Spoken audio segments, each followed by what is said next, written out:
So, with no further ado, let's welcome up Will Hurley. Wow, I'm impressed. Unicorn, unicorn. Thank you. That was an amazing intro for all 20 of you. Thank you. Give yourself a round of applause. If I'd have known you were going to be here, I would have brought T-shirts and stuff, and it could have been my Oprah moment. It could be like, you get a shirt, and you get a shirt, or a T-shirt cannon where I could just kill John from the front row, like, poof. So I'm very excited to be here. I'm basically doing a lot of these, getting asked a lot of questions, and it all comes down to how do I start and sell a company. To make sure that everybody here and online gets the most value out of the presentation, what I'd like you to do, and I will put my phone right here, is I would like you to tweet, if you're online, just at Whurley, any questions you have, and I'll make sure to answer them here from the stage. For everybody here, you can just raise your hand or yell at me or shout out a question or whatever. But I'll give you a little background about the perspective I'm trying to bring. As you know, the theme is on kind of lessons from the past, tools for today. I wanted to kind of talk about kind of the realities of being an entrepreneur versus all the fallacies. Because Inc. magazine is kind of like a romance novel for you guys.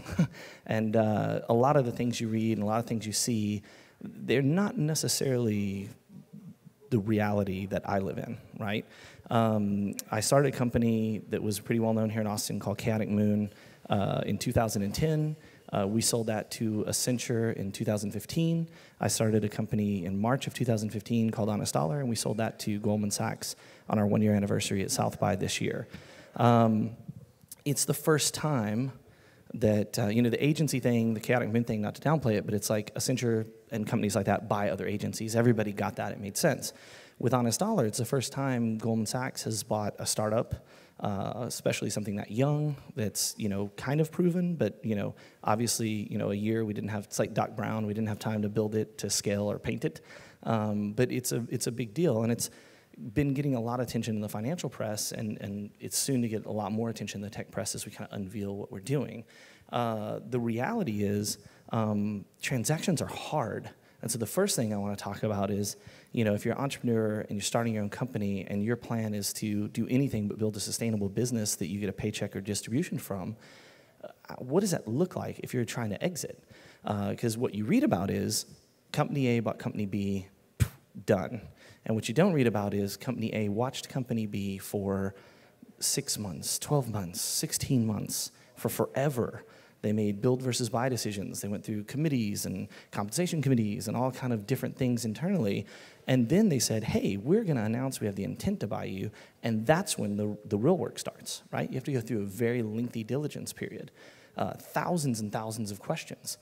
Questions about everything, you know, background checks, you know, tons of stuff. And so how many of you have been a part of a company that sold before and been a part of the diligence process? So a few of you. So you guys know this well. It's not as fun as it's made out to be. And it's a lot of work. And so one of the things I've been very interested in talking about when I talk about like tools is, I don't care if you use Microsoft Word or Google Docs or a spreadsheet. I think the #1 piece of advice I'd like to give to all of you is start building the diligence the day you start the company. Start writing down everything, who the investors are. Keep it all in a folder or a drawer, or somehow keep it together. Because at some point, whether you're going for funding, whether you're going to sell the company, whether you're going to merge, no matter what, somebody's going to want to see all of that. And you're going to find that the most painful part is going to be, man, we went blowing and going for the last year or 2 or 3, and the longer you go, the worse it is. And, you know, now we're like, okay, well, what about that guy that we started with, or the person that came in engineering and then left, or whatever the case may be? And it becomes a problem. It also reflects on you as a company.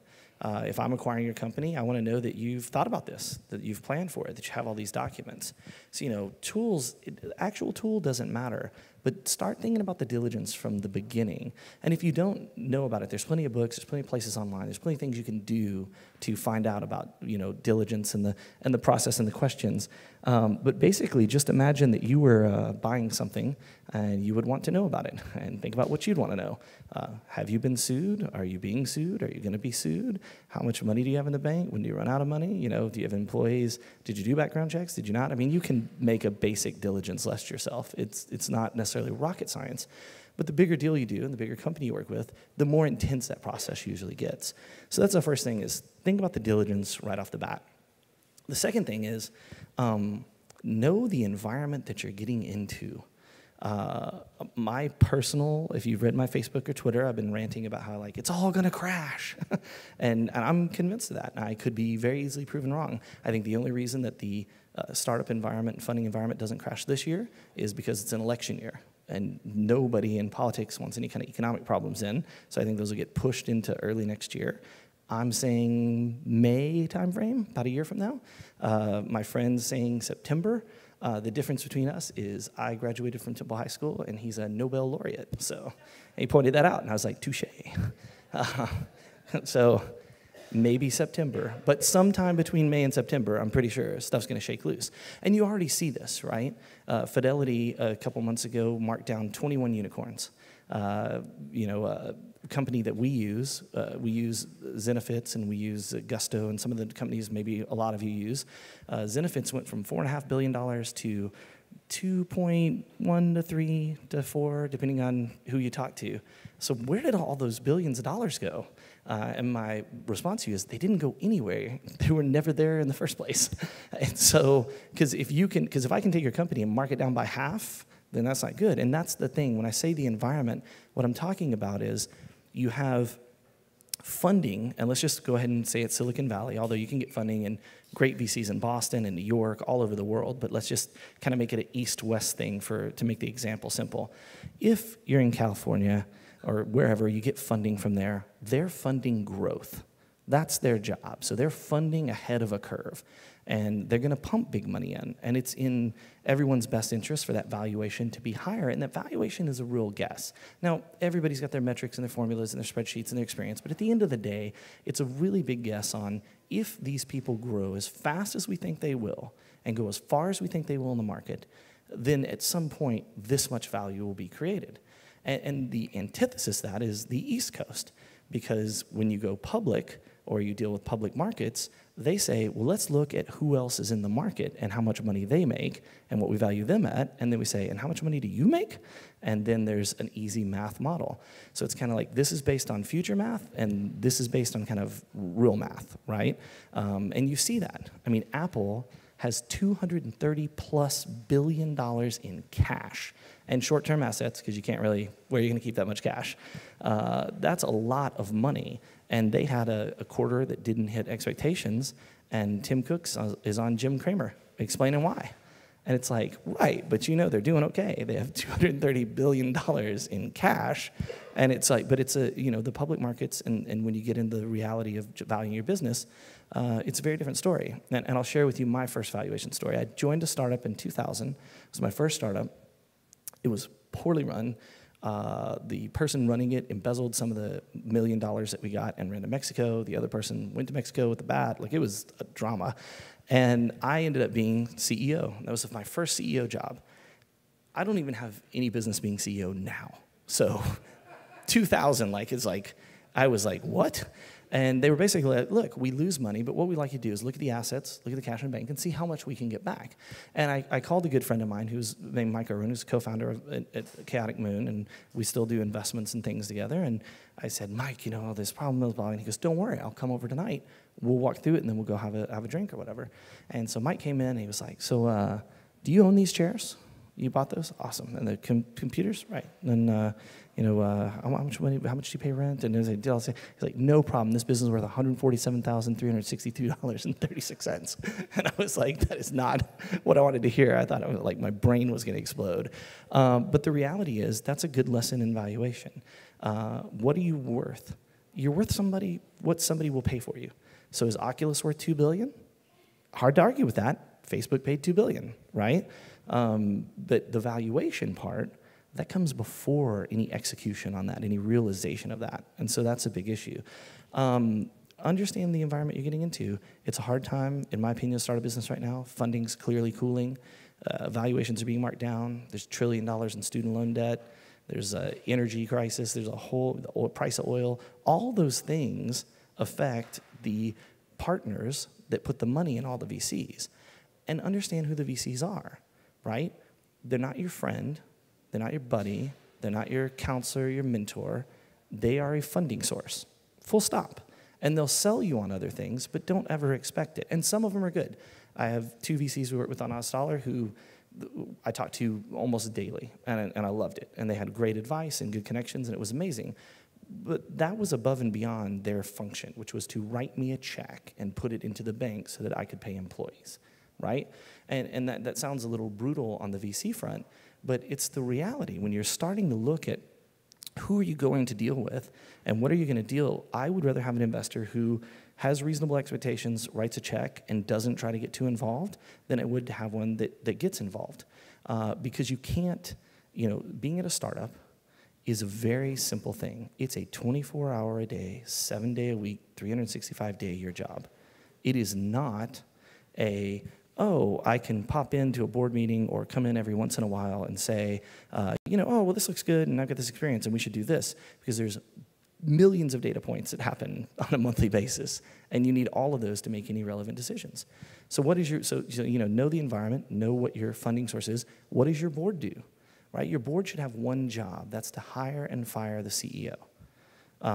That's it. And they're great advisors. They bring credibility. They may bring connections. All those, again, are bonuses. Their function is to protect and have a fiduciary responsibility to the people who have invested money in the company. Not to pick who the marketing manager is, not to recommend employees. It's to hire and fire the CEO. And you don't have to have a board. One of the lessons that I've learned over the years is everybody that starts I start a startup with Mike and everybody, let's say these 6 people sitting here in the front row. There's 7 of us, and we're like, great. We'll all be on the board, obviously. So there's a 7-person board, or say it's just 3 of us. So we're all 3 on the board. What experience do you have being on a board? Do you know Rob rules? Do you know anything? Do you have any concept of, do you have, errors and omissions insurance? Like, you probably, in most cases, startup founders are literally the worst people to be on the boards. But it sounds good, just like it sounds good to say, well, you're CTO and you're CEO and I'm the CSO. And is that a security officer or a strategy officer, or what is CSO? And the fact is like, have you had that on your resume? Maybe that's not you. So you really have to think about, when you're putting together your team, what those roles are. For me, it was easy. I told all the investors, I'm the board. It's no honest dollar board. And everybody said, well, we would like to have a board seat. And I was like, I'm happy to talk about it, but I'm not going to do it because I did everything as notes. So you're a note holder, you're a debt holder, you're not a shareholder. And what I need you to do, again, is write that check, and you put it in the bank, and then I'd use that money to hire people. It was a super simple formula. And at first, some of the people were uncomfortable with this, and they grew more comfortable with it over time. Because if I was going to make a big decision, right, the issue with an investor not having a board seat or not having board observer rights, which I did give to a couple of people that were concerned, the issue is lack of control and lack of transparency. What I tried to do is just be very transparent. If I was making a decision, I would call them and say, hey, this is what's going on. Here's the decision I'm going to make. This is what I'm thinking about it. How do you feel about it? I'm happy to discuss it with you. And instead of having 3 people decide for 13 organizations and 30 or 40 people involved in them, I involved all those people. Get them on a conference call. Your investor has 5 partners. Get all 5 partners on and say, this is what I'm thinking about doing. Transparency is key to success with investors. Because if you say, this is what we said we were going to do, we're not going to do it, this is why, and give them the data, they can make a decision. And you'll be surprised at how many times they will support you.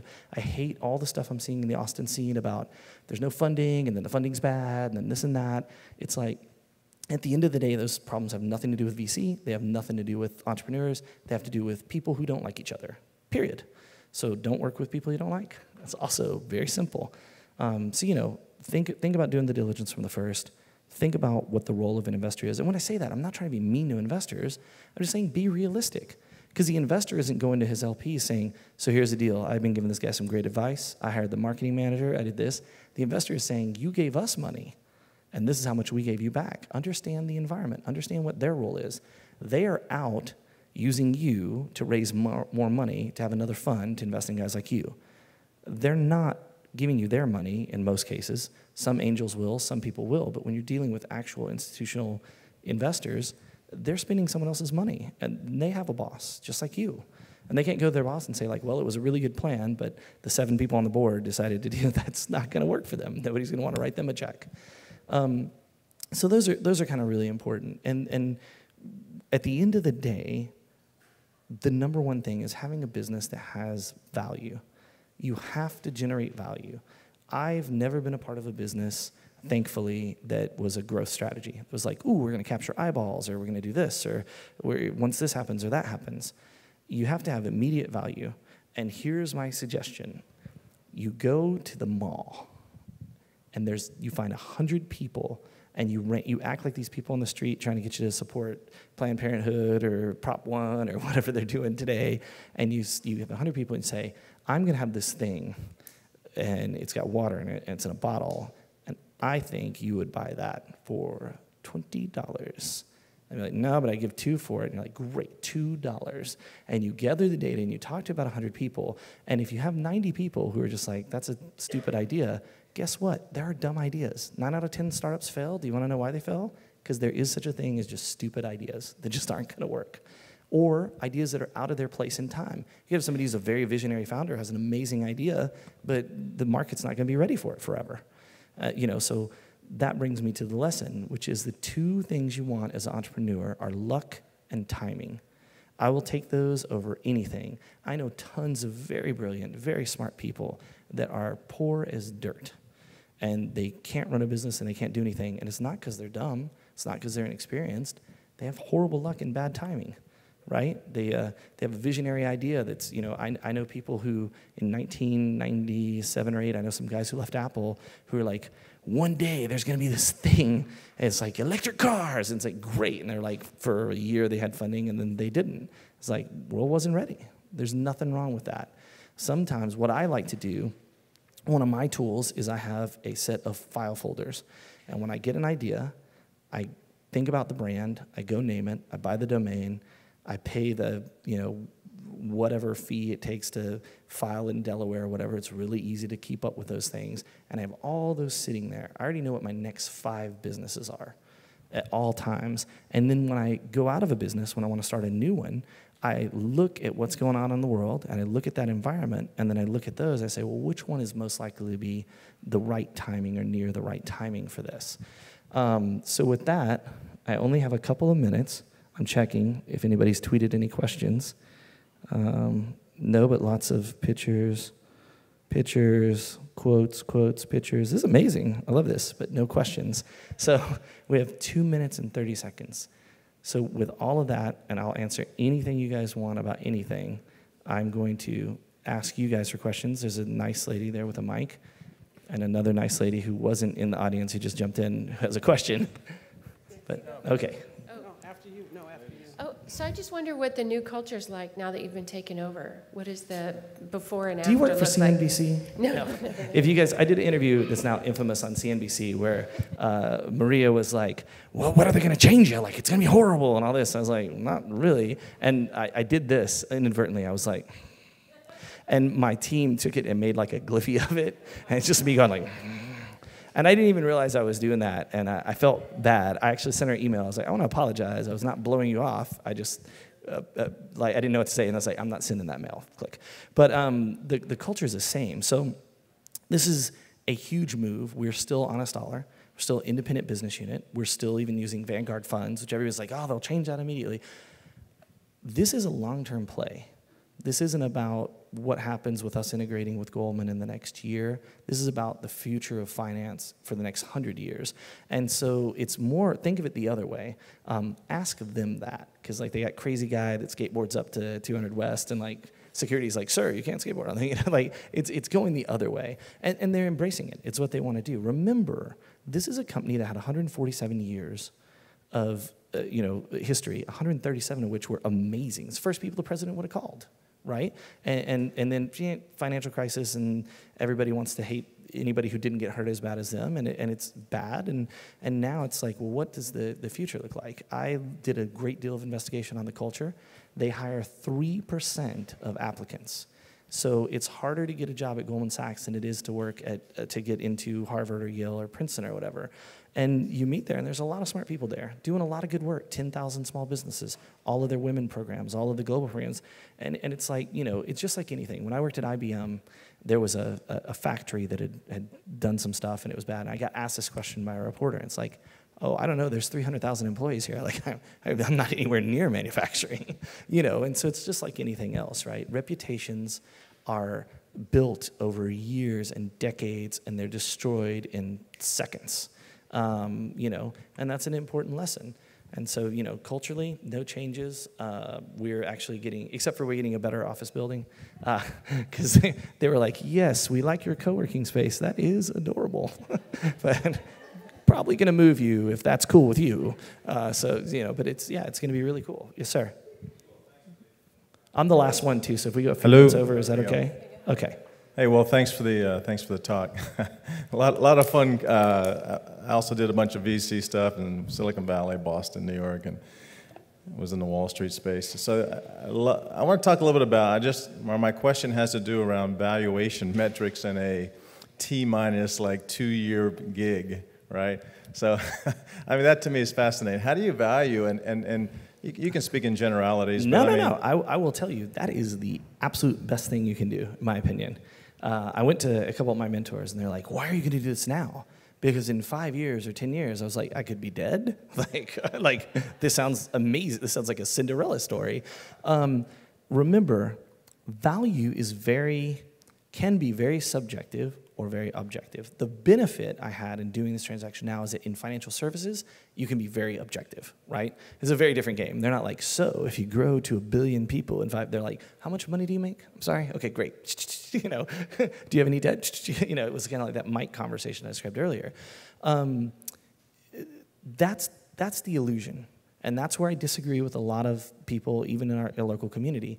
As an investor, here's what I want: a return on the investment of anything. Now, I'm a little more free willy-nilly than other investors, but it's like, if I gave you $250,000 and you were like, hey, it's been 6 months, but here's $300,000, I'd be like, thank God you didn't lose the $250,000. Other people are looking for these mega hits, right?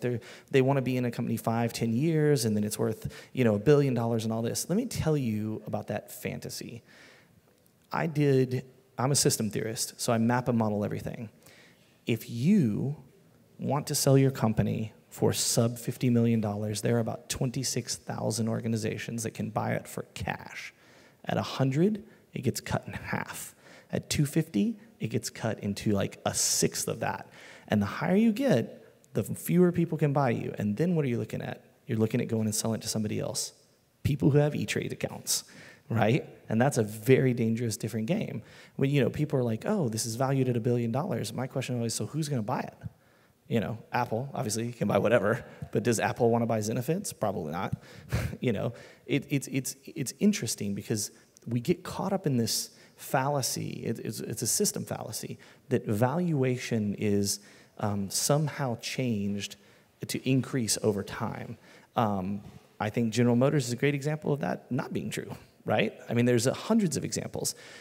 Valuation is a moment in time, and then you as an entrepreneur have to figure out, is there going to be a better moment in time? And then you have to figure out, because what's your job as an entrepreneur? Risk mitigation.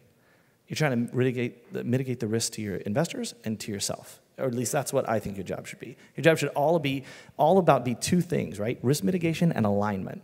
You're either going to spend all your time taking advantage of the alignment or all the time trying to get people aligned, right? And so when you're looking at that, it's simple. I had a number in my head, and I saw the number, and I said,